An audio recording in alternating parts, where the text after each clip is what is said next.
তাকে ঢাকনা লাগানো শিখিয়েছিলাম, দেখা যাক আজকে হয় কি না। Good morning everybody. আজকে সকালে রান্না করব খিচুড়ি। তো রান্না করতে করতে আসুন আপনাদের সঙ্গে কিছু কথা বলি। অনেকেই আমাকে অভিযোগ করে যে তোমার রান্নাগুলো একদমই সাদামাটা, সবসময় এত সাদামাটা ভালো লাগে না। হ্যাঁ, আমি সাদামাটা রান্না করি, তবে মাঝে মাঝে কিন্তু আমি অন্যরকম খাবারও খাই এবং সবাইকে খুশি করার জন্য সেই রান্নাগুলো করি। তবে অধিকাংশ সময় আমার রান্নাগুলো এরকমই থাকে।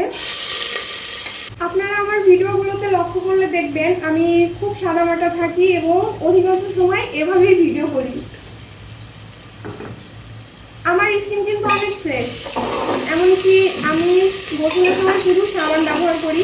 তাছাড়া যে আমার খুব একটা কসমেটিক বা স্নো মেকআপ এসব কিন্তু আমার স্কিনে কিচ্ছু থাকে না। খাবার যদি স্বাস্থ্যসম্মত হয় স্কিনটা কিন্তু এমনিতেই ভালো থাকে। তো আমি সবাইকে এটা খুব বোঝানোর চেষ্টা করি যে স্বাস্থ্যসম্মত খাবার খান, স্কিন ভালো থাকবে এবং শরীর সুস্থ থাকবে। অসুখ শরীরে হতেই পারে কিন্তু কম হবে। কি কি দিলাম সেটা বলছি না, আপনারা তো দেখতেই পাচ্ছেন যে কিভাবে দিচ্ছি। দেখুন, ভিডিওর প্রেজেন্টেশনের জন্য এটা হাত না ইউজ করলেও হয়তো ভালো হতো, কিন্তু এটা আমার কাছে সহজ লাগে আর আমি এভাবেই করি। বেশি দিন বাঁচতে চাইলে স্বাস্থ্যসম্মত খাবারের কোনো বিকল্প নেই, আর বাকিটা উপরওয়ালার ইচ্ছে। তো স্বাস্থ্যসম্মত খাবার খান, বেশি দিন বাঁচুন, ভালো থাকুন।